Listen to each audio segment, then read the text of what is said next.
All right. Good afternoon, everybody. Good evening, depending on where you are in the world. On behalf of the editors of the International Journal of Urban and Regional Research, the editorial staff in the IJURR office, and the journal's publisher, Wiley, I welcome you to the 2022 IJURR lecture at the AAG. My name is Nick Theodore, and I'll be chairing this session. Our speaker today is Hiba Bou Akar, assistant professor in the urban planning program at Columbia University's Graduate School of Architecture, Planning, and Preservation. Dr. Bou Akar also leads the Post-Conflict Cities Lab at Columbia University. The lab explores people in. I'm multitasking over here, letting people in and getting this thing going. The Post-Conflict Cities Lab explores the ways in which planning practice in contested cities has simultaneously been a tool of pacification, of conflict, and of development. Dr. Bou Akar's research focuses on planning and conflict in post-conflict cities, questions of urban security and violence, and the role of religious political organizations in the making and remaking of cities. Recent world events remind us tragically how important this work is. Before we begin the lecture, I just have a couple of housekeeping announcements. First, as you know now, our session is being recorded, so I wanted to alert you of that. Second, there'll be time for questions and discussion after the lecture, so please be ready to join in discussion, either by raising your virtual hand or by dropping questions in the chat. Third, I know that we're all Zoom pros by now, but unless you're speaking, please be sure to hit that mute button. And finally, I'd like to alert you to an upcoming IJURR event entitled Populism and Right-Wing Imaginaries. This discussion will be held on March 3rd, and it'll be online. The authors of our January issue will discuss their research on the causes and consequences of right-wing populism in cities around the world, but with a particular focus on Latin America and Europe. For more details, please visit the IJURR website, ijurr.org, and please follow us on Twitter. So, okay, with that housekeeping done, we're ready to get to the main attraction here. So Hiba, welcome, thank you. The floor is yours.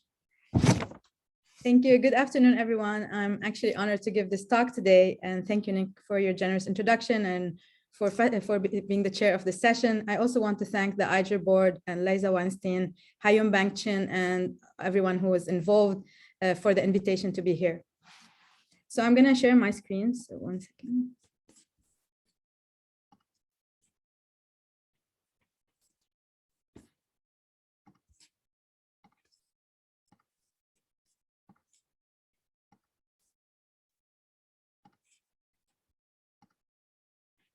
Can everyone see? Yep. Okay. Yep, looking good.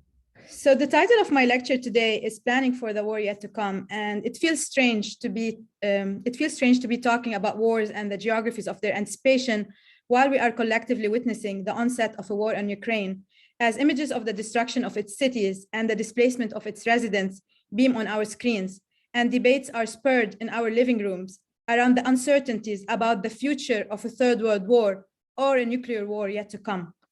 In every social setting I've attended the past couple of days, such questions keep being repeated. Is this the beginning of World War III? Is a nuclear war coming? Where is safe? Regardless of whether the answer will be a yes or a no, hopefully it's a no, what is important is how invoking these questions about the future have major repercussions on the socioeconomic and political territorial organization of our present. So how do we understand processes of urbanization that are shaped by such imagined futures of crises and wars? In this talk, I present parts of my book, For the War Yet to Come, Planning Beirut's Frontiers, that asks this question from Beirut and theorizes from there about the urban condition within imagined foreclosed futures. Most geographic studies of war provide a bird's eye view study of the violence of war, studying cities as targets of military action or looking at the geopolitical or geospatial logic of military interventions. That is because field research is often not accessible insights of violence. In contrast, by studying questions of war and their anticipation from the ground up, as I do in this research, I provide a post-colonial analysis using feminist approach to methodology. A feminist approach to methodology takes seriously the everyday life practices that shape conflict geographies, including rumors, stories, and everyday narratives that accompany spatial practices and spatial representations in the city. This work joined calls to see from the global south to think about the temporalities of geographic production in contested cities. What does such a post-colonial lens show? It shows how seemingly constructed binaries, such as war and peace, destruction and construction, home and displacement, are intimately entangled. And I will make the case for looking for post-colonial forms of hope to open up alternative futures beyond the foreclosed futures of war, exclusion, and dispossession. So, is there a war coming? This kind of anticipation of war was very much present when I was doing field research in Beirut's peripheries. At the same time that people often anticipated new rounds of wars to unfold, these sensibilities were weaved with expectations that the arrangement of territories through urban planning practices and policies could help chase away those same specters of war. In Beirut's southeast peripheries, many buildings still display marks of bullet holes that punctured their walls during the brutal civil war that unfolded there between 1975 and 1990. 30 years later, concrete patches that were used to cover bullet holes still stand out, while the rest of the facades recede in faded older concrete.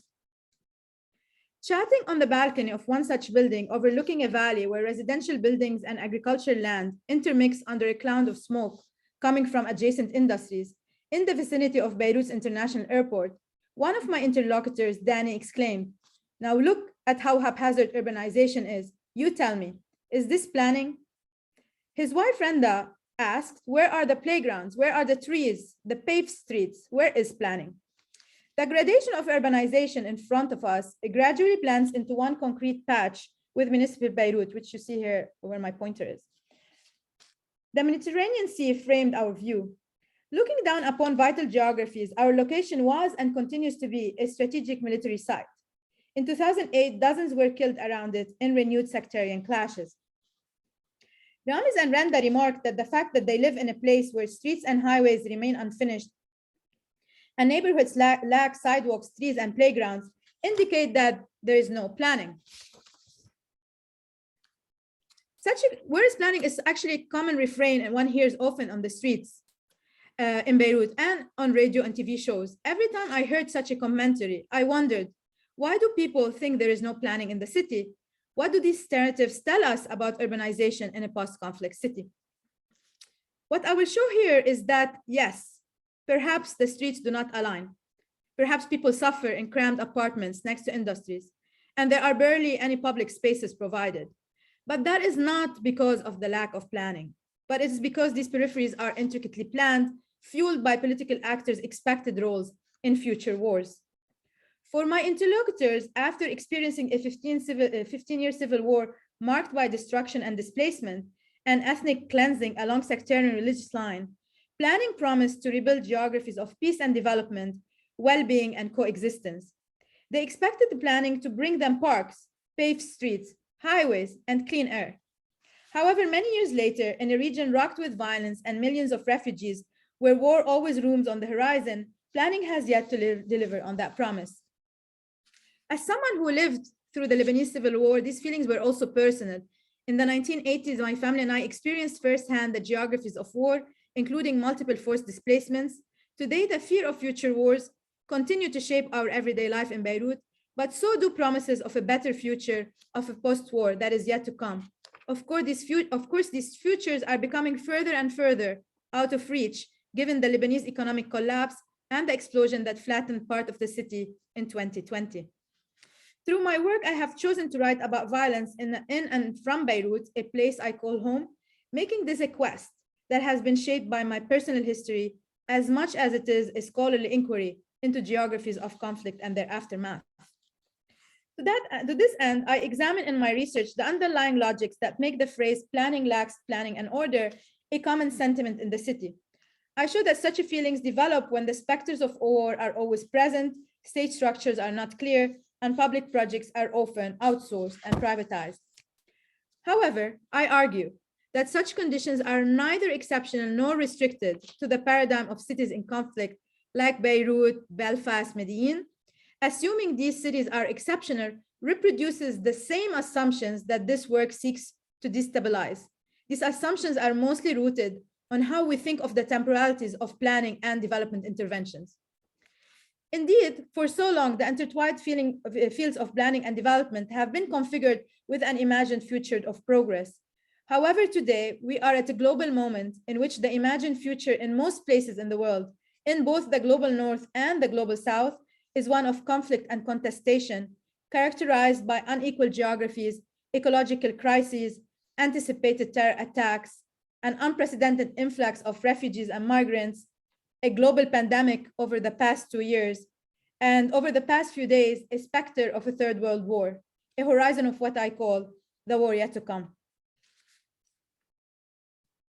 In this talk, I will first go over the concept of the war yet to come and its theoretical implications. I will then briefly discuss how the expectation of future wars is based on past wars, shape 3 of Beirut's southern eastern peripheries.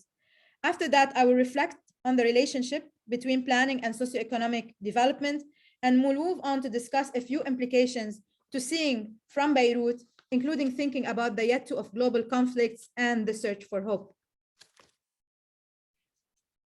Taking as my case study post-war Lebanon, I argue that Beirut's peripheries tell us a much different story about planning and its temporalities. And this is a schematic of Greater Beirut, of a map of Greater Beirut. And this is the location of the sites I'm working on, and they're around here with respect to this map. And this is a very different story from the one usually told about post-war Beirut, seen through the prism of its downtown post-war reconstruction projects following the end of the war in 1990, characterized by neat, colorful master plans, glittering buildings, yet emptied out streets. And for those of you familiar with Beirut, this is in reference to Solidaire.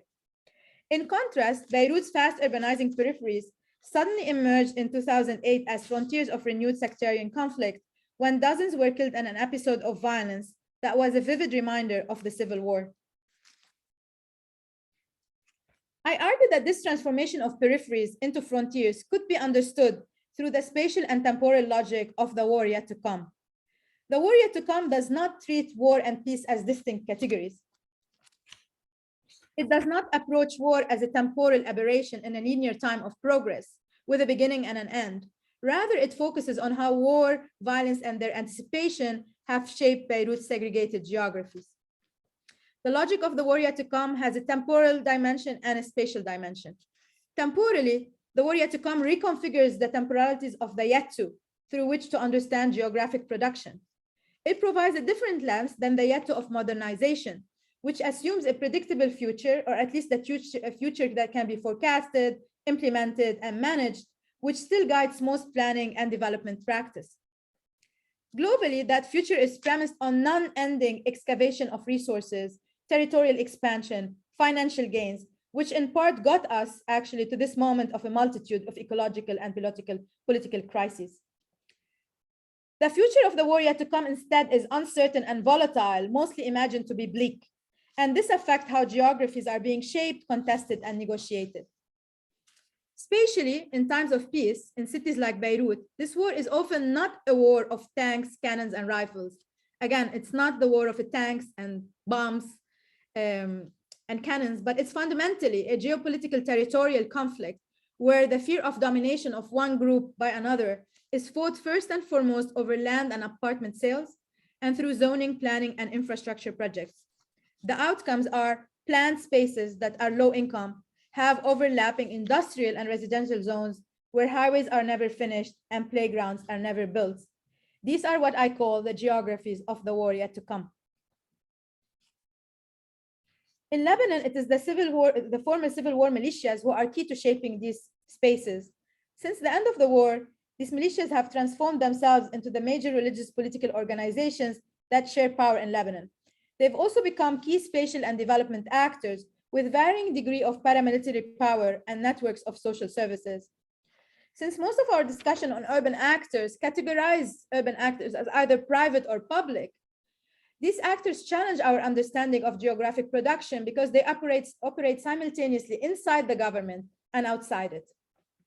The four actors I focus on here, and that they're very prevalent in Beirut's peripheries, are, and you see in the table here, mostly the Shia. I will focus on the Druze PSP, Progressive Socialist Party, known as the PSP.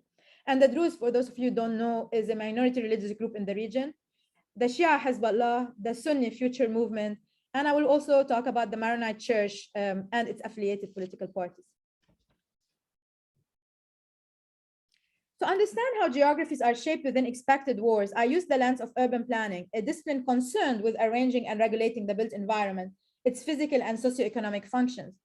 I examine how urban planning is actually practiced on the ground through an ethnography of spatial practices, which I would be happy to talk more about during Q&A, in three southern peripheries of Beirut, namely Hi Madi Mar Mkhail, Sahra Shweifet, and Dawhat Aramoun.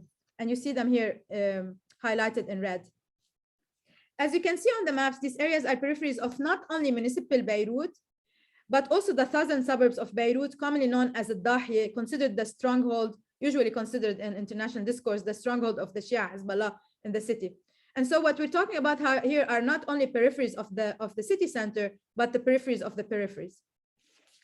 Emerging from my conversations in the field, I developed three concepts as spatial and temporal lenses to reveal how planning and space making in post-conflict cities mold space and time in labyrinth ways. I call the three concepts doubleness, lacework, and ballooning. And basically the three concepts was an attempt to think from the field to basically think about temporalities of spatial production. Starting with the doubleness of ruins in Hi Madi Mar Mkhail. Hi Madi Mar Mkhail, the neighborhood closest to Beirut and Dahiya, was a predominantly Christian neighborhood before the civil war. Its post-conflict geography can be understood through the doubleness of ruins. In 2004, when I first visited, the streets were buzzing with life, children playing, elderly congregating amidst sounds coming from the busy light industries in the area. The neighborhood's war-scarred buildings, bombed and abandoned during the Civil War, had been transformed into makeshift homes for families that were displaced from South Lebanon, mostly Shia families, in 1975. And as you can see here, with their arrival, these families constructed homes within the bombed buildings, as you see with this more recent concrete blocks added to the buildings. Ayad, one of the residents at the time, described just one such move. My parents hired a truck. The tribal told me that he had heard of evacuated bombed apartment buildings in Hi Madi. We were the first family to squat in Hi Madi, after which many families from our village, Bint Jbeil, a prominent town in South Lebanon, followed us. After a few months, Hi Madi was mostly inhabited by families from Bint Jbeil. Many families who I spoke to then had been living in the area for more than 25 years, and they were at the time awaiting for compensation money from the government to be actually able to leave. When I returned in 2009, the area felt like a ghost town. War-displaced families like Ayad's and others had been evicted. Ruins stood empty, shops deserted, new fancy buildings dotted the landscape, with apartments selling upward of $350,000. Many of the new buildings were also empty. The scenery in that area alternated between that of massive construction and brutal yet aging and decaying destruction. Grass and garbage covered many of the in-between spaces. During one of my visits, we rested in a quarter that was still in ruins with burned trees and a sign specifying one apartment to be that of Martyrs Bazi's family. The tag indicated that he lost his life in 1989 fighting alongside Hezbollah. There was something uncanny about fancy-looking new residential buildings dotted within a landscape of ruins, bombed buildings, memorials to martyrs, and burnt-out landscapes. This moment of uncanny feelings was soon disrupted by sounds coming from a demolition machine. In the process, Hi Madi Mar Mkhail had become a checkered geography of ruins and new construction. When I asked about why some buildings were still in ruins while others were demolished and replaced, I learned that the church had stopped the sale and development of these ruins.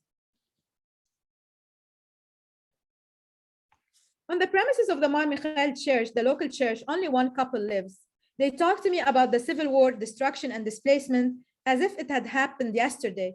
as they showed me traces of the civil war on their bodies, as their tears rolled down and their throats tightened. Within the church compound, I actually felt like life did not move much since 1975. My hosts lamented the loss of their community that they only now see in weddings and funerals. All of this is gone. We, i.e. the Christians, are confined to the walls of the church, one of them said cautiously. This stood in contrast to the facelift the church had underwent on its outside by expanding its evergreen garden. This was made possible after the church bought the two adjacent iconic buildings in ruins where I had conducted many of my interviews back in 2004, which you see here. The two buildings stood ruined, fenced, and empty. My investigation into this checkered geography of ruins and construction shows how the area have become one of the major contested frontiers in times of peace, where Christians and Shias are struggling over land. And they did so through the Maronite Church on the Christian side and Hezbollah affiliated real estate developers on the Shia side. So, if the ruins stayed intact, the land was bought by the church. If they were replaced, it meant that the land was bought by a Shia developer. On the local level, this territorial war is conducted through inflated real estate markets and changing property and zoning laws. Internationally, it unfolds through global networks of finance, fundraising, and religious allegiances. To give you an example of how property laws are being modified, church affiliates are trying to change the preemption law in land sales to expand the right of first refusal, ما يعرف بحق الشفعة in Arabic, to the Christian community writ large. The right of first refusal basically gives the seller's neighbors priority to buy the property before any outsider could buy it, a practice to preserve basically neighborhoods. Through this reformulation, the church intends to expand the definition of community beyond that of the physical proximity of a neighbor to encompass a sectarian group instead. Shia developers are traveling to DC, Sydney, and Sao Paulo, at least before the economic collapse, to buy land in High Madi from landowners who immigrated during the war and never returned.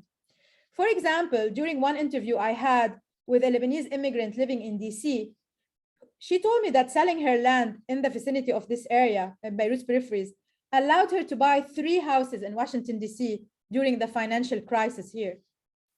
The church is trying to overturn these real estate transactions. Public officials are changing zoning and building laws to make development unprofitable. Local municipalities are prohibiting land sales between Christians and Muslims. For example, this poster from the adjacent municipality of Al Hadas has been widely circulated. It reads, "For Al Hadas to remain for its people, don't sell your land, don't sell your house. The municipality will not sign your paperwork." This municipal decision is enforced despite the fact that there has no legal bearing to it. So what does this show? This shows that in this contested territory, in this contested geography, civil war ruins are not only ruins of a past war, of the civil war, but they are also ruins in contested presents and futures. And this is what produced the geographies of the war yet to come in one periphery of Beirut. This doubleness of the ruins as leftovers of a civil war and as a product of a new sectarian territorial war illustrates one of the ways in which peripheries like High Madi, Mar Mikhail have been transformed into contested frontiers. This critical excavation exercise of ruins show the contradictions and the crises that lie in the constructed binaries between war and peace, future and past, construction and destruction, as well as home and displacement. I will now move to discuss the lacework of zoning in Sahra Shweifet. Many of the war-displaced families in High Madi, Mar Mikhail eventually moved to Sahra Shweifet after receiving monetary compensation.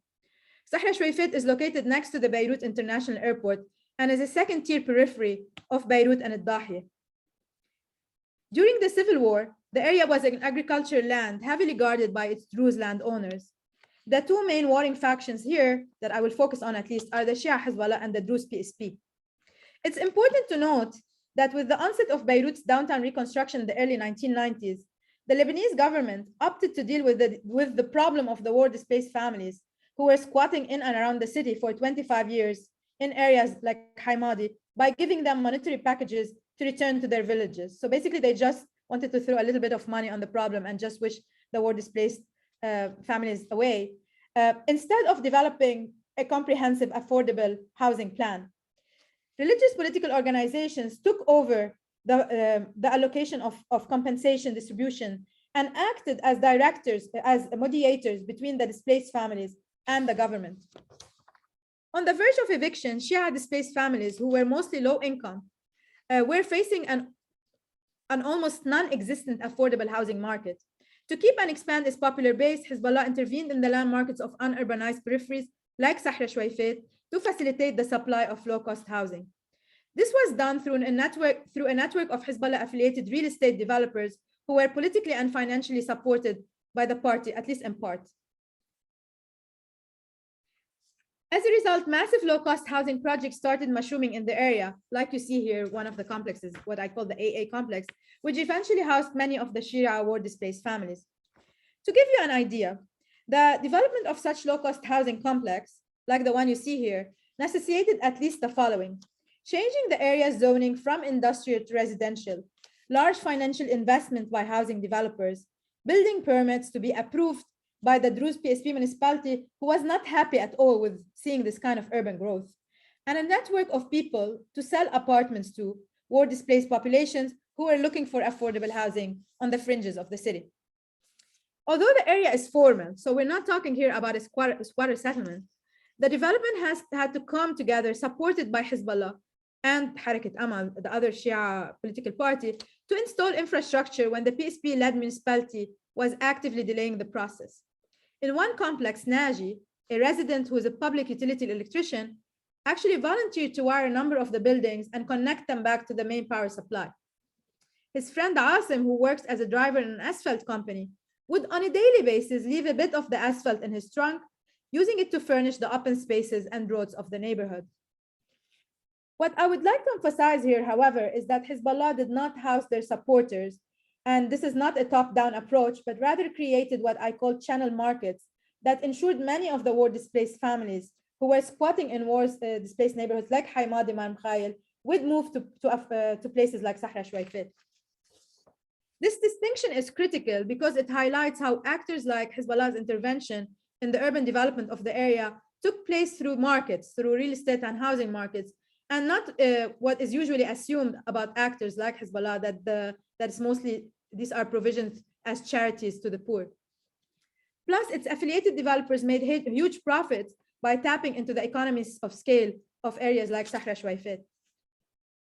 While such housing market strategies help war-displaced communities to relocate together and provided them with affordable housing, it also set the stage for the 2008 violence. These massive developments did not go unnoticed by the municipality, which was affiliated with the Druze PSP. While the residents saw it as a new affordable residential area, the Druze landowners eventually saw the development as an invasion of their territory.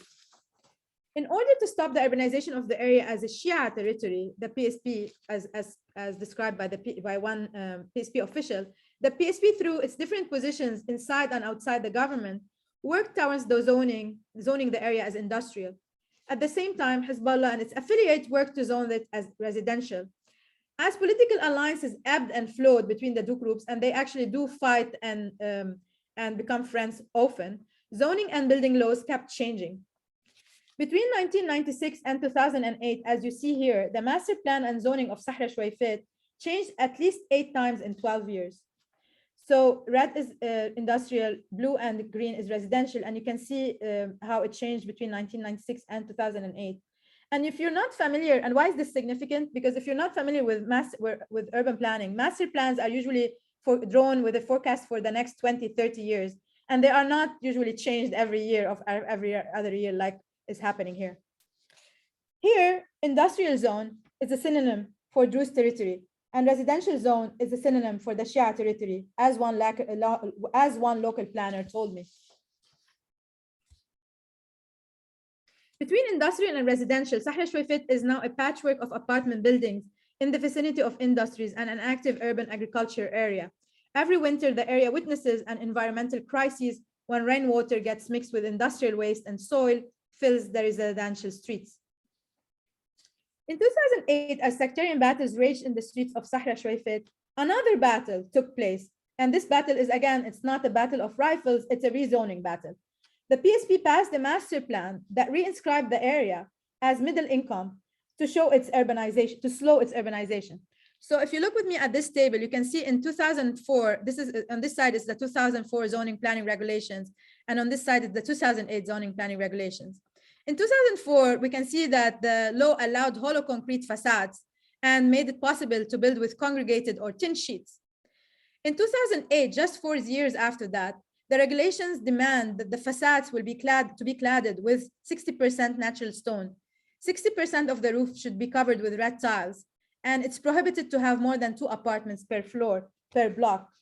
These changes in just 4 years aimed at significantly increasing the price of housing per square meter, and thus the same size apartment could cost 2 to 3 times more, thus curbing the expansion by decreasing the area's affordability.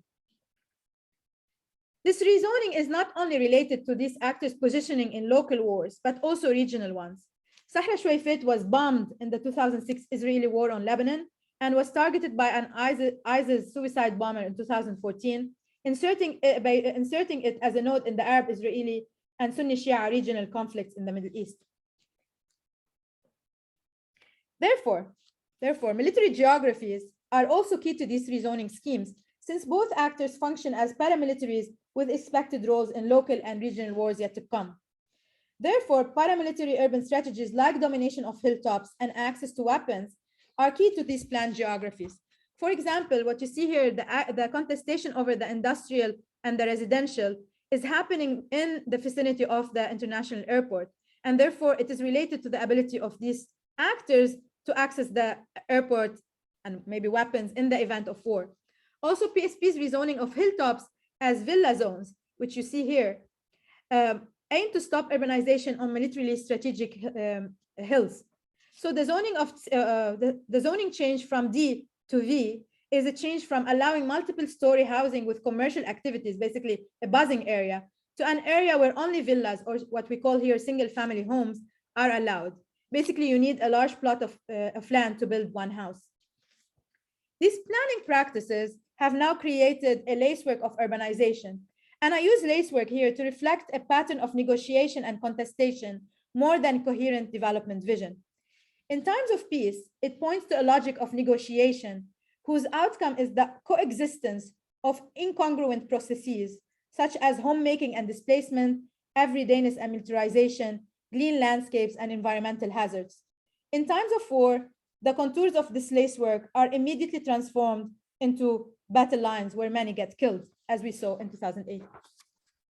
Therefore, the logic, processes, and outcomes of lacework are unpredictable and call into question what is past, what's present, what's future, order, what's progress, and what's peace, and what's war.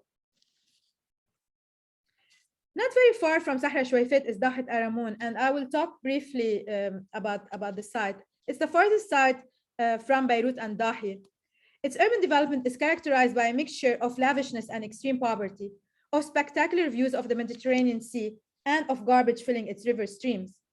This was a result of how the area has ballooned over time without much regulation to a dense periphery for Sunni families who were outpriced of Beirut by the post-war reconstruction project, the same reconstruction process that we were talking about in terms of vis-a-vis the war displaced. And they basically start looking for bigger houses and for trees and birds in the peripheries. Dahet Aramoun emerged as a Sunni periphery facilitated by the Sunni Future Movement interventions that used structural adjustment monies. So Lebanon was forced to go into SAPs after the war in the 1990s, forced or chose to by the Hariri government. They also planned to channel development monies to the area through the Lebanese National Physical Master Plan, which was approved in 2009. Meanwhile, excluding the nearby poor and mostly Shia Sahra Shweifet. So if you can see here, this is part of the national, this is like the plan for the Beirut part of the national plan. And you can see that the area delineated for development surrounds Dahet Aramoun and exclude Sahra Shweifet, which is just right here.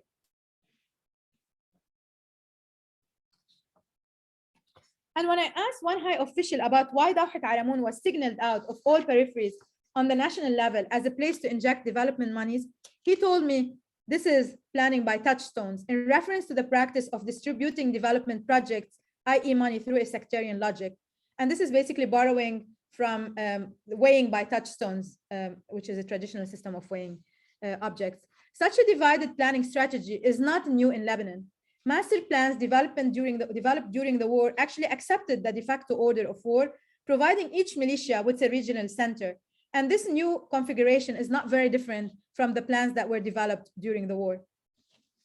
Later, as people start moving from the overpopulated Dahi towards Dawhat Aramoun, Shia developers used market tactics to build apartment buildings that were mostly sold to Shia families. As one prominent Druze politician described it, it's a process of filling in the blanks. These practices of filling in the blanks take place on all scales that range from the regional level to the stairways of apartment buildings and bring with them an anxiety about the sectarian other that just moved in. While initially people coexisted peacefully, in 2008, the area emerged as a battleground where people were killed and others were displaced yet again. I trace in Dawhat Aramoun the talk of war and rumors of militarization that have accompanied the construction frenzy in the area that picked up after 2008. Following the street wars that unfolded then, rumors started circulating around how urban development projects are nodes in a geography of paramilitarization. For example, on one corner of the main road that leads to Dawhat Aramoun stands a large housing project. In contrast to the large flats in the apartments buildings behind it, the apartments here are small with tiny windows and balconies that overlook a major transportation artery and the airport that is barely 500 meters away. During my research, many rumors were circulating about this project, which was then under construction. One rumor was that developers were Hezbollah affiliates who were able to buy this strategic site through quasi-legal maneuvers. According to one person I interviewed, what could be a more perfect position than this to gain control of the entrance to the hills of Aramoun, as well as the airport and Beirut, in the event of war? This housing location is perfect to position and distribute fighters and snipers. Another person said, who buys such a strategic land and then crams small tuna can-like apartments into it, instead of providing expensive, beautiful apartments that could sell for hundreds of thousands of dollars? The implication was that such density makes no sense as a for-profit housing development strategy in this area, but that this kind of geography is very much related to military concerns. This talk of militarization of everyday spaces was largely inescapable, as these rumors circulated in beauty salons and grocery stores as much as in municipal offices. The rumors claimed that the apartments were being sold to residents who are sympathetic to the Shia Hezbollah. These apartments would serve as affordable housing in times of peace, but in times of war, these apartments will be transformed, according to the rumors, into some military strategy to control the area. Stone-cladded and finished, the buildings are now inhabited. The ground floor retail shop are visited by scores of people from the area, forgetting at least for a moment the rumors that in that same structure, that same structure perhaps could be part of the geography of a war yet to come that they're imagining. What I would like to quickly highlight here is that the war yet to come as a spatial logic that shapes Beirut's peripheries at this moment signals a shift in the planning experts' approach towards the peripheries as territories of poverty. Before the war, the expert discourses on the built environment focused on how the uneven development of the peripheries due to their poverty, informality, unruliness had become the primary source of instability, witnessing recurrent labor unions uprising. As a result, these troubled areas were located as targets of development to root out these causes of instability. And definitely this was compounded by the anxiety around the rise in communist and pan-Arab socialist aspirations at the time. European-trained architects and planners became development experts who promoted urban planning interventions as a means toward development, so planning as development. As a result, the peripheries became a target of master plans with proposals for poverty alleviation, housing provision, and industrial jobs. These plans remain mostly blueprints that never materialized. This continued during the war. For example, one could hear a prominent Lebanese urban sociologist say that, and I quote, virtually all the urban problems of Beirut stem from one fundamental source, unguided, uncontrolled, and unplanned urban growth, even when the people were being killed in the streets based on the religion stated on their ID. The current logic of the war yet to come indicates a shift in this previous approach towards development of the peripheries and its populations. The logic of planning as development has been replaced by planning without development, which is the sectarian logic of balanced development, as one official told me.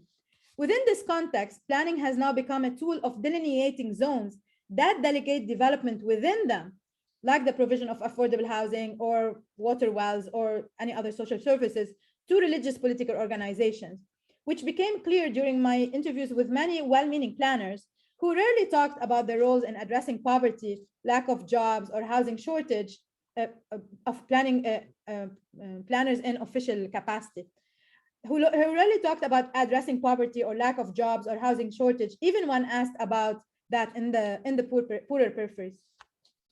The shift in the approach of planning from the quest and question of development, socioeconomic and political development, centers on issues of poverty and human development, to an exercise in spatializing sectarian difference, has changed the discourse around Beirut's southern peripheries from that of informal poor peripheries in needs of development and planning to sectarian Shia frontiers, the new frontiers of sectarian conflict, where development is then left to the sectarian politics of the religious political organizations. This decoupling of development and urban planning is actually not particular to Beirut, but I trace how it coincided and evolved within a decoupling that was happening globally, indicated by a push towards neoliberalizing economies, neoliberal economic approaches to governance of territories, including the politics of looking inwards towards communities that are formulated by fragmented identity politics. So this push towards community planning, for example, is part of that. In Beirut, such decoupling of development, thought, and planning had foreclosed the possibilities of urban politics outside religious sectarianisms until recently.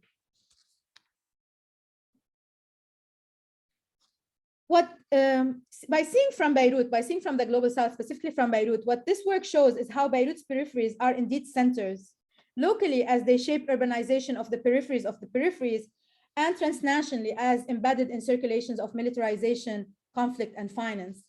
Consequently, these peripheries have also become local and regional frontiers of urbanization and militarization, thus collapsing together the two categories of geographic analysis that we're used to: the hopeful marginal periphery, where people are waiting for the city to come, and the dystopic violent frontier. Beirut's peripheries provide housing for low-income people who cannot afford to live in the city, but they are also frontiers of ongoing cycles of violence and displacement. Central to this periphery as frontier reconfigurations are the spatial practices of religious political organizations, or even you can think beyond that to non-governmental organizations, NGOs, or militias, whose proliferation in many cities in the global south and north position them as central to our understanding of such unequal urbanization.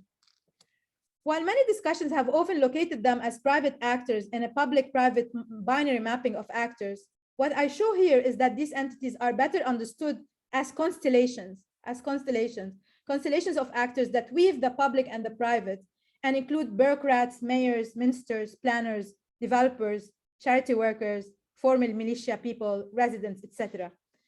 And they thus challenge the established binaries not only of the public-private, but they also challenge our notions of what is state, what is civil society, what is government, what is insurgency, and leads to a different approach to studying their role in urbanization.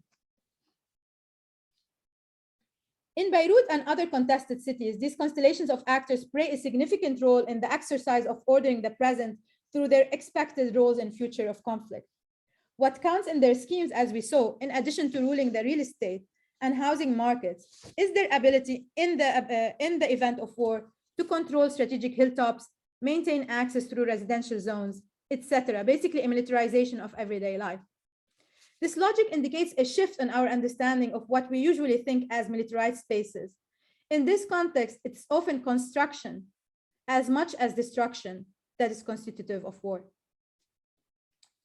Now that the window of an apartment is an everyday window with its windowsill, with its laundry and plants, etc., as well as a sniper location, or imagined to be a sniper location in future wars, The separation between housing, retail, and highways and that of militarized spaces collapses.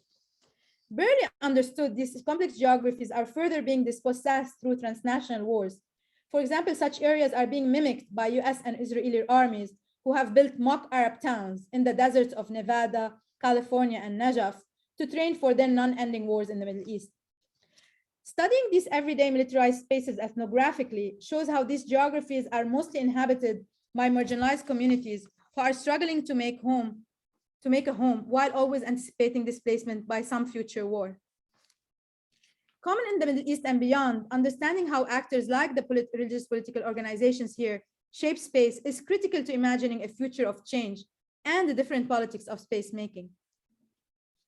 This work shows, for example, how actors like Hezbollah are neither private actors, entities emerging within the neoliberal rollback of the state, nor are they alternative anti-imperialist NGOs like celebrated anti-capitalist, anti-imperialists operating outside the capitalist system. Instead, Hezbollah, and it's increasingly showing so, Hezbollah's intervention in shaping real estate and housing markets, calculating compensation packages, ensuring profit for its affiliated developers, illustrate how these peripheries turns frontiers are produced by the continuities as well as discontinuities between neoliberal practices of profit, territorial contestation, construction of religious and sectarian difference, along with people's hopes to make homes in their city.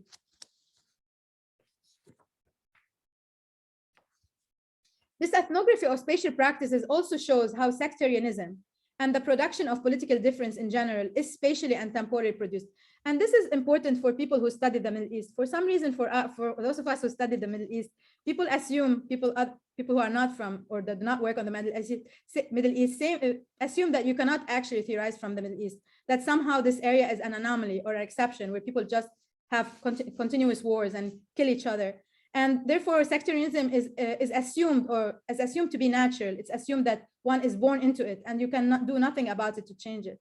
What this study and other studies of sectarianism show is that sectarianism is constructed through daily practices. And there is a hope in that if sectarianism is being made and done every day through everyday practices, then it can be undone one day. The failure of Beirut's new peripheral developments to provide residents with safe environments. So the failure of Beirut's new peripheral development to provide residents with safe environments is not about the failure of planning, which is a common trope about planning in Beirut and other cities like Beirut, that these through unruly spaces, these chaotic spaces, these are spaces that defy the logic of planning. The ordering of the present as we saw it instead is produced by several contested planning exercises over different imagined futures, rendering planning as a tool of conflict as much as that of peace and order. So planning as a tool of conflict as much as that of peace and order. So rather than understanding Beirut's peripheries as the geographies of the unplanned that my interlocutors, Ramiz and Renda, were talking about, my work shows how the geographies of Beirut's peripheries are in fact very much intricately planned. It is within these local and transnational articulations that we can understand how, for example, the Lebanese debated a proposed law to ban land sales between Christians and Muslims for a period of 15 years with the stated aim of preserving religious coexistence. So basically, it's a segregation in the name of coexistence. Such a law is the ultimate spatial manifestation of the war yet to come. Such a law is the ultimate spatial manifestation of the war yet to come, and aim to lock the city in the present, for the future can only be imagined as bleak. However, despite how outlandish these practices may sound, hardly make Beirut an anomaly. Despite all the efforts to actually render the spatial experiences of Beirut's residents of Beirut and that of the Middle East in general as an anomaly or an exception, and we are actually watching this unfold through the racist tropes that are being mobilized in the media coverage of the war in Ukraine that tries to gain a global sympathy by suggesting that Ukraine is not Lebanon, Ukraine is not Syria, Ukraine is not Iraq or Iran. Planning for the war yet to come argues that unequal geographies that are shaped within expected futures of violence are not only characteristics of cities like Beirut or cities of the global South in general. More realistically, urban futures of all cities are being contested. As cities around the world shape people's everyday lives in the name of expected terror attacks or wars yet to come, or build prisons and border walls perpetuated by fear of immigrants and refugees that are yet to come. And at a moment in which we are told that we only have 15 years to act about climate change before we are all doomed, these discourses are equally mobilized in cities across the globe, including cities in the global north. Think of New York City, for example, post-September 11, or Paris after the Charlie Hebdo attacks in January 2015, or Chicago with its gang violence. Many spaces in these cities are planned with the expectations of violence. And this kind of violence is the imagined violence is particularly a racialized capitalist notion of violence, which end up criminalizing poor people of color and further marginalizing minorities, and render us unable to challenge these geographies that are often made and constructed in the name of our safety. And there is always the question of hope. When I talk about the geographies of the war yet to come in Beirut, like in this forum, I often get asked, so where can we locate hope in such spaces of socio-spatial injustices? With that in question, I feel the responsibility. I always feel the burden and responsibility at the same time to imagine a future that is different and one that is better from the present and the past that I lived and that continue to be lived and endured by all the people in Beirut, including my family. As someone trained in the field of urban planning, where we are told that we always have to act to make the world a better place, I find the question even more daunting. Hope was abundant in Beirut on October 17, 2019, when people took onto the streets demanding an end to corruption and the dismantling of a predator sectarian system. For the next several months, thousands of Lebanese people filled streets, squares, and highways daily, raising their fists together, chanting popular songs, and lighting candles. Thousands of bodies swayed in unity, pledging to shed their sack and demand accountability. The future felt hopeful and inclusive for a moment. Yet, as someone who spent 15 years of their life researching and documenting how the anticipated wars yet to come have shaped urban space and contributed to the sectarian segregation of Beirut, I was conflicted in my hope. I wanted for that bleak future to die in the streets under people's marching feet, and for a new future beyond sectarian violence to emerge from those same streets. But the part of me that has learned how materially these oppressive systems of othering have been entrenched in space over time, continuously fed by former war militias, I was reluctant to hope. Chanting with thousands, down with the sectarian regime, I was simultaneously wondering about how to open that political possibility in practice. The tension between a present of despair and a future of hope came rushing back to me as I participated in protests that raged in reaction to the brutal killing of George Floyd by police in Minnesota. I wondered, where and how do we go from here to dismantle structures of oppression that perpetuate dispossession and violence? What kind of work needs to be done? Whose narrative of hope should we champion? And for an urban scholar, the question is, how do we think of hope geographically? Where do we locate hope? As I searched to critically come to grips with different people's quests and requests of me to give them scenarios of hope for their happy ending, I have learned several things about hope. First, the telos of imagining a different future that is not rooted in the present and its past assume that you can break with that history. That, I think, is a misguided form of hope. Systems of oppression cannot be hoped away or chanted away. They need to be dismantled. So how do we bring temporalities and materialities of hope to match the gravity of the temporalities and materialities of the oppression? Literature on Black nihilism and Afro-pessimism shows us that modernity and its celebrated notions of hope and progress is premised on, that kind of hope is premised on the exploitation, exclusion, or the death of Black and Brown people here and around the globe. While that hopeful future of modernity seems to be promised to everyone, in reality, that future only applies to the most powerful, the racially dominant. And that Eurocentric white figure is intrinsically built on that Eurocentric white future is intrinsically built on the exploitation of the racialized other through colonization, slavery, wage theft, new colonialisms, wars, and more wars. As a result, most people in the world are stuck in a cyclical, racialized time, unable to attain the teleological linear progress of future and that kind of hope that accompanies, where we are told that we can seek it. hope that can be imagined, imposed, and made universal. So what are we looking for when we ask about hope and its geographies? Within such a context, I suggest that we need to think about what a post-colonial form of hope would look like, rather than take for granted the hope that is defined by the project of modernity, which is the kind of hope people mean when they think about hope. To that end, we first need to acknowledge that hope by itself is not a progressive category. Hope by itself is not a progressive category. One's hope can inflict pain on others. One hopes can be another's destruction. Additionally, hope can be oppressive, enforcing people to conform in order to access a promised hope that is yet to come. A post-colonial approach to hope would recognize that the horizon for hope, its temporalities and its scale of possibilities, is a political question. Who can hope and what they can hope for is shaped by one's past and present, as well as by their economies of place in the social, economic, and political order. It's more productive, therefore, to think of the materiality of hope. How do we conceptualize hope as a materialist praxis, rather than a metaphysical aspiration that is not rooted in the materiality and histories of people's everyday lives? What emerge is actually a fragmented terrain, far away from the universal totalizing idea of hope, perhaps some kind of islands of hope, as Tausig put it, that could be sewed together through acts of solidarity, collective mobilization, and mass movements that enable our horizon to widen and for different political possibilities to emerge from our debris.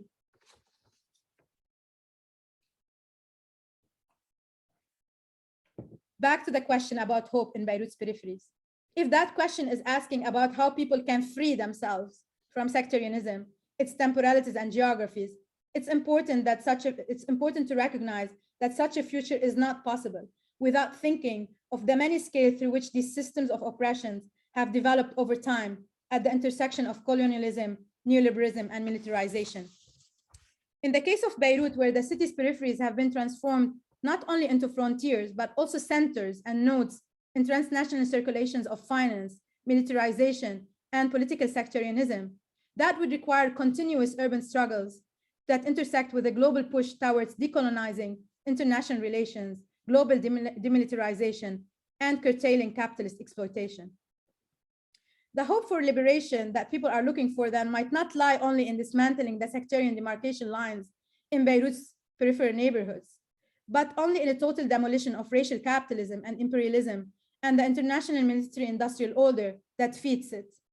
This would entail a global remaking that stitches the islands of hope produced by urban struggles in Beirut with those islands of hope opening up in American cities, in Paris's banlieues, Johannesburg's Sowetos, and elsewhere.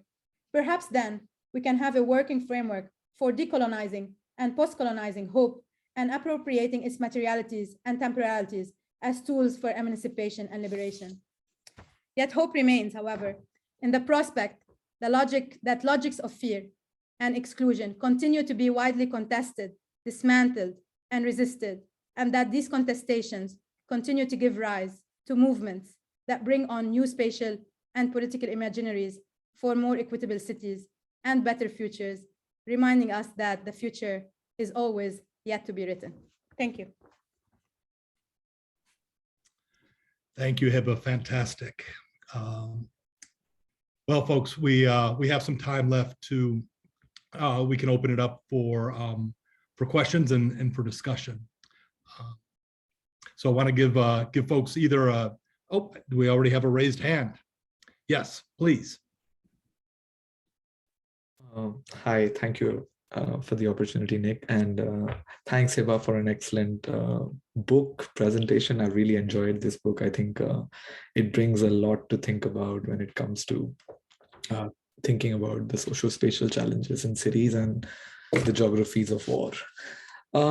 Two points that or questions, at least one of them is clearly a question.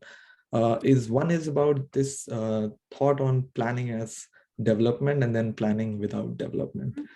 I find that very fascinating, and I wonder, when you say that both sectarianism and militarization have an everyday nature to their construction in the socio-spatial fabric of Beirut, I wonder this politics of a lack that comes with planning as development, where you think of a gap there, and then planning has to address that.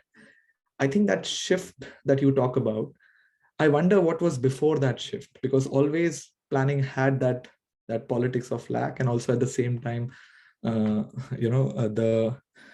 sure the politicization of sectarianism and military logics before were also playing out, but they were like, how do you see that difference really transition? That's a question. The second one is more of a comment on your conversation about hope, which was really interesting. I was reminded of Hannah Arendt saying that hope is often an impediment to action, to think, to understand, maybe to think as action. Like, I'm just saying that there's this problem that hope brings, especially in her case when she was escaping Holocaust, yet to come in Germany. Yeah, I'll stop there. Thanks. Thank you. I will answer the question meanwhile. Thank you for the question and the comment. So the development, the development planning without development does not assume that there was a moment in which these processes did not exist before. But what I trace in that chapter is that how, for example, after the post-colonial countries like Beirut at the time, first there were all these experts that were sent to them in the name of development planning, the big D, big D development kind of thing. And so they were all these, most of the development at the time were coming as interventions like dams, infrastructure projects, etc., and expertise. And then what I point out is that during the 60s and so this is in the beginning, and then in this after with the decolonial movements, after that, what we see is that planning, especially in many cities in the world, with these experts coming, especially architects and urban planners coming to cities like Beirut, development, the question of where is development going to happen, start being asked. So development where? And this is where the planning and development start to be equated. Because when you ask the question of where is development, then you have planning saying, I can tell you where. And so this is in many places, and especially I'm talking about Beirut, the planning as development become master plans of what you say, this is at the peripheries, this is where you need to put affordable housing, this is where you need to do economic development.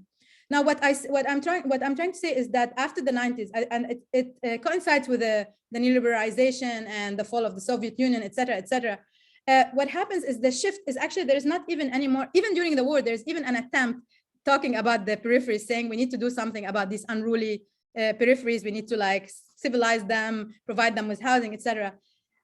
Even when the war was happening. But what you see after the 90s, with the end of the war and all these things happening in the world, there's not even an attempt anymore to pretend that there is any kind of socioeconomic and political development as part of the planning project. So what planning became an exercise of putting lines and zones on maps, and then these actors negotiating these lines that separate them, and then each taking their own piece of the pie to do development and, of course, client-patron relationships within these zones. And so this is what I refer to as planning without development, is that this planning doesn't even have a socioeconomic goal or aim in that project. It becomes more an exercise in shaping geographies, and then development is left inside of that.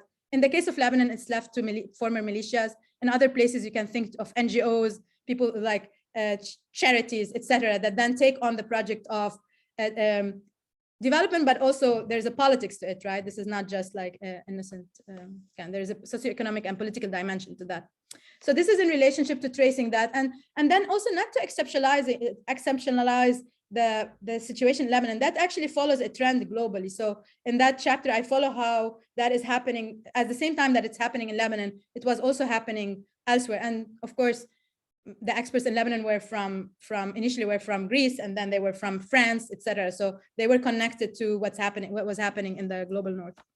In terms of your comment, I totally agree. I mean, hope. It's very difficult though to convince people that hope could be problematic. And so, in my attempt here is that actually we might have to reformulate what hope is, because whatever happens, you still, even in our everyday life, you still in some way or another attached to that concept that somehow something is going to be better in the future. And therefore, I take on the question of hope to think of, if you want to continue thinking about hope, you cannot probably think with it within this linear, non-ending exploitation of resources, that you need to reformulate what hope is to be more, to speak to the people who have been marginalized through the modernist form of hope. Yeah, thank you. And I think in your reference to the everyday practices ability to construct, I think hope can also be in an everyday manner addressed. Thank you.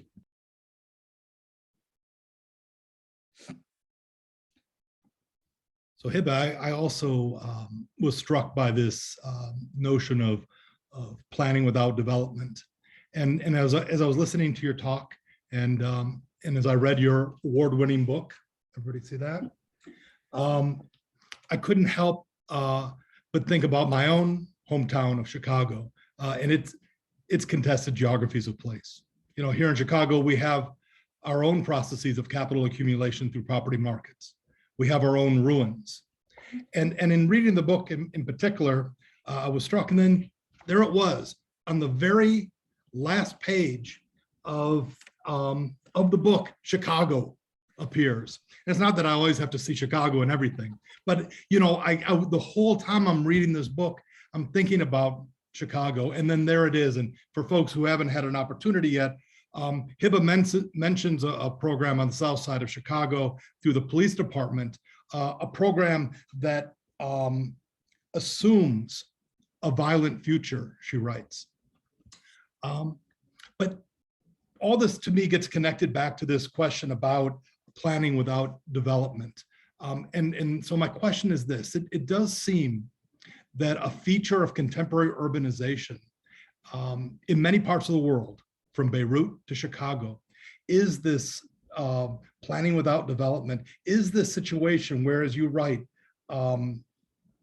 NGOs, where development processes are being delegated to NGOs. So in a sense, we see non-governmental organizations, not just involved in property development and some of the functions that the state might have done, but a whole range of formerly state activities, provision of social services, and so much of the obligations that that the state has in areas of need. What is it, do you think, about contemporary urbanization and the political economy of urbanization that sees NGOs having to bear the weight of these deep societal problems? Yeah, I mean, thank you, this is fascinating. I mean, one of the things one answer that comes to mind is what we learn in when we think about geographic and when we learn geography and urban theory, etc., is that this rollback of the state, that somehow with this shift to a certain kind of a neoliberal and hyper-capitalist order, that somehow there is no more investment in a larger national political identity or a territorial identity of an urban citizenship, etc., but somehow that each to each his own community. And then if you still want to like just sit in a gated community with people who just golf with you, then you are free to do that, and you're just responsible for that. You're not responsible for anything beyond it. And so in Chicago, for example, and I don't know much, you probably know more, but what was striking to me is the Safe Passage program, for example.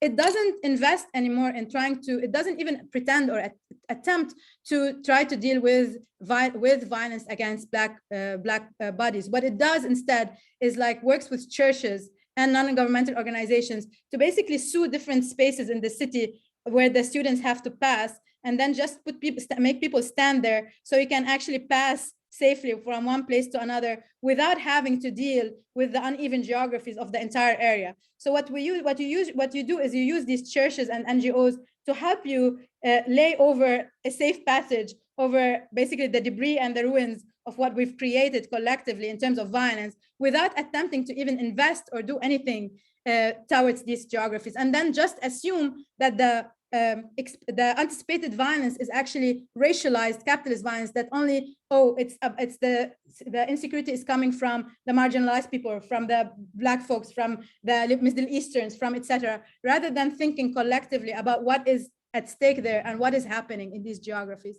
And therefore you don't feel like you need to invest in that anymore. You just get the NGOs, they're benefiting, and then you'd lay some sort of a secure geography over an insecure geography and just move on without an attempt to deal with holistically with the problem. And I think this is what I refer to with planning as development, as in like you demarcate lines and create territories, and then different actors can do different things in these geographies without a bigger vision of what a socioeconomic development needs to get out of these interventions. What else, folks?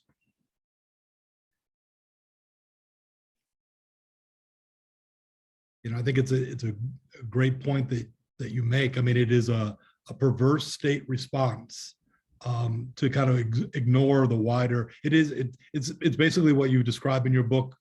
It's the violence yet to come in those neighborhoods. It is a corridor, a safe corridor of passage in anticipation of the violence yet to come, without dealing at all with the underlying causes of the violence and its effects. Yeah, and what's interesting, not interesting, what's kind of depressing also, not only interesting about this, is that the yet to of violence is tolerated for certain people. That if inner cities in the US are going to be there's going to be violence, it's none of our business. If people in the Middle East are going to be displaced with yet another war, it's none of our business, because and we saw this, I mentioned in my talk, with the racist tropes that are happening right now on TV, like, oh, these people are blue eyes and blonde, they don't look like the people from Iraq or Lebanon when they flee wars.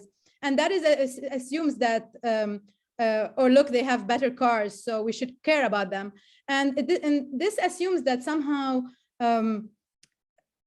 that it's okay, that somehow we don't need to care about the people in the Middle East having another war, or our role in that war.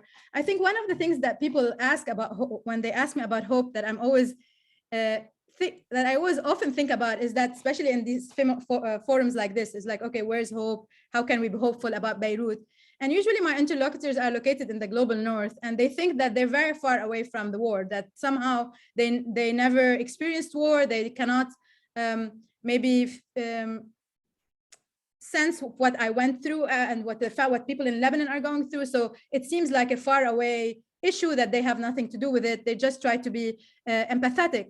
And it's for me, it's very difficult to accept that, because most of the war in the world, like when we think about displacement in Iraq, or the wars in Afghanistan, or whatever is happening in Syria, or right now what's happening in the Ukraine, is actually a product of our capitalist, our capitalist, racial, white supremacist kind of order, the global order that we have constructed. And therefore that although the wars are not next to us, it's not in the neighborhood, we are still part of that war. But we are in this like kind of a smoking mirror situation, where we think that we are not part of that war, and that we can continue like watching our football on Sunday and continue on with our lives, because the war is just happening for somewhere else. And it's okay to happen for some people. We just show sympathies, rather than seeing the intrinsic role that we have in the making of wars. Right. Erin. Yes. Hi. Thanks so much, Nick. And thanks, Hiba. It's always so fabulous to hear you talk about your work. And as you know, I just finished teaching your full book in my class, and it was extraordinarily productive. So thank you so much. Yeah, exactly. So I have two questions. One, which actually I'm totally pilfering from a student who asked it. We had this really great conversation. I assigned that society and space piece about hope to go with the last chapter. And so we had this really nice wide ranging question. And this student asked, thinking about US urbanism, and very much thinking with your book, hasn't planning in the US from the perspective of marginalized and racialized people always been planning for the war yet to come? And so I thought it was a really useful question. We talked about it a bit, but I thought I would offer it. It sort of builds on Nick's question, right? And then my other question, which is, I guess, much more kind of fine grained, is I was so struck this time through the book about your findings around transnational finance and the ways in which that is remaking these very sort of intricate geographies on the ground in Beirut. And so I guess thinking about your comment that you made in the talk here today, that, a key thing is that we need to interrupt these sort of violent modes of spatial production at every scale. And so thinking about like, how do we sort of meet, identify, analyze, dismantle these transnational real estate actors that are having this profound impact in very real ways for people's daily lives, when it feels from a perspective of urban research to kind of float above and be outside of the realm of possibility in terms of intervening and engaging. So kind of two not really well-formulated questions, but things that I've been thinking about. And I really just wanted to say thank you. Yeah. Thank you, Erin. Mhm. Always great questions. Always great to engage with you. So, first question. I mean, I've been thinking about the questions of planning in the context of Black urbanism specifically here, and whether this is related to the war yet to come. What's interesting about what is not interesting in the planning field, at least, there is a division between what is considered a local approach to planning and the global. So in the global South, when you study planning, it's kind of accepted that you think about the dark side of planning, or all the dispossession that planning brought. In the US, somehow there's this push mostly towards a liberal idea of planning, that somehow planning is good, planning is great, and that there's an asterisk or like a footnote saying, oops, well, in the case of Black communities, sorry, we didn't know what to do. It was just racism.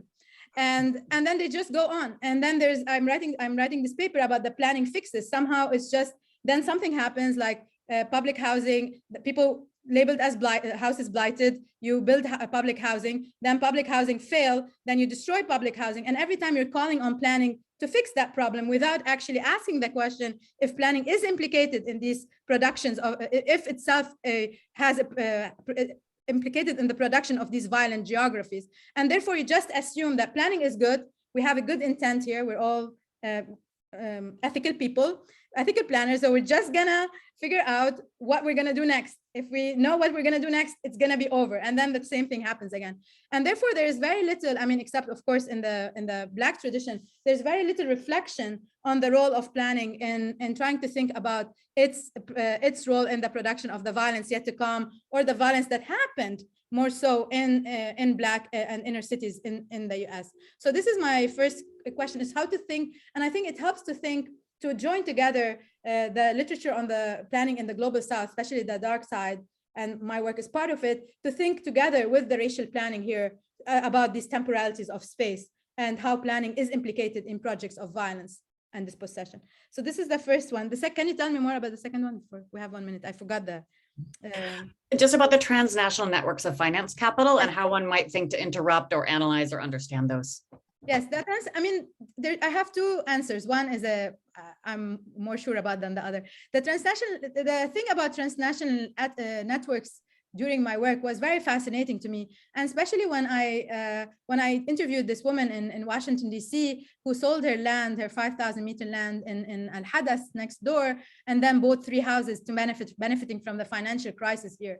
And in some way, I was like, so where is the center? If like you can sell a land in a periphery in Beirut and buy 3 houses in Washington, D.C., where is the center and where's the periphery in the global order? Maybe we should rethink about that, at least on that. So that is one thing about this. There's an assumption of where is the center and the periphery in the global order, that when you look on these fine-grained, even right now with the talk about the money and the finance of the Russian oligarchs, and so that when you look at the fine grain of the thing, there is also a flip usually of where is the center and the periphery in terms of some of these financial transnational transactions. In terms of what to do, I mean, what we do, I think I was always.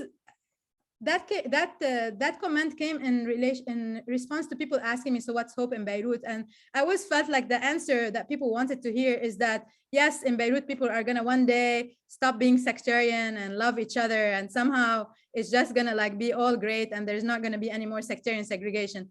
And same here, like some of the projects after Trayvon Martin was killed in Sanford, Florida, they did this whole like image cleaning up planning. And they basically said that we're going to put bridges, we're going to put hiking trails, that we're going to put some public spaces so the people from the white side of the town and the people from the Black side of town can see each other and stop killing each other, ignoring that the fact that Zimmerman was, for example, how Zimmerman killed Trayvon Martin based on how he looked. And therefore, similarly, in questions about Beirut, just like stop hating each other and it will be fine. And I'm just highlighting the fact that you cannot ask someone to just free themselves from racism, or free themselves from sectarianism, free themselves from being racialized subjects, or free themselves from being sectarianized others. That somehow you need to think about how these are being financed, how these are circulated, these discourses are circulated, and maybe we have to do something through these like islands of hope on how to connect them. Well, folks, I think we better leave it there. Let's thank Hiba for a fantastic talk, and thanks all of you for joining. Thank you, Nick. Thank you, everyone, for attending. Thank you. It was nice to have this conversation. Yes. Thanks, Aaron. Bye, Aaron. Thank you. So, oh, Bye, thank you. hi. See ya. There you go. Thank you. Yeah. Yeah. Thank you for reading the book. I hope it went well. Oh yeah, it went well. Yeah. Yeah, it's you know, it's one of those things where, you know, you can't help but think through the place, you know what I mean? So that was the thing. And, you know, of course, there are all these little details, you know, your discussion of that one builder that wasn't going to use the hollow concrete, right? I mean, like, oh yeah. Yes. And then, you know, the other question I would have asked was this whole notion about land having a religion. Like that's, I don't do anything on religion myself, but that whole thing, but you know, that could be a talk by itself. Yes, I'm still, it's a subject I didn't develop that much, but I'm still fascinated with it because I was always, because all the discourses about like thinking about land and property, they think of them as in money and exchange value and stuff. But then when people tell you this land is Christian or this land is Muslim, then how do you think about that land has a religion? And of course, the most extreme case is in Palestine and the state of Israel, where land is assumed to be like either Jewish or Palestinian, etc. So you can see it in extreme cases there. But that question has been always fascinating to me. And I one day I'll probably would like either to develop it or collaborate with someone who works on similar issues. Yeah, in Chicago, if you read these early histories of public housing, they were taking the race of the household in the area, absolutely literal. So if there were 4 white families, you could have 4 units with white people in it. It was a similar kind of thing. It's this very literal describing of land by, you know, in your case by religion, in this case by race, you know. So there are these very strange histories. Yeah, and that's interesting because of course, like block busting and this is I guess associating a certain race with land or with property at least. Yeah, I one day after I'm done with my this part of my life, which is 10-year situation, I will. This is a project I'm fascinated with, land with a religion. But thank you. This is really and I would love. Hopefully, we get to continue these conversations and maybe one in person. Yeah, I mean, it's too bad. Right now, we were supposed to be in a reception for following your talk, you know. So sorry about that. You've been cheated, but what are we gonna do? I mean, that's the 3rd year AAGs is online, right? Yeah. That's fine. Maybe one day we'll do a reception for everyone who missed it. There you go. That's a good idea. That's a good idea. Well, thanks again. Thanks so much. Have a good evening. Bye. Okay. Have a good day. Bye.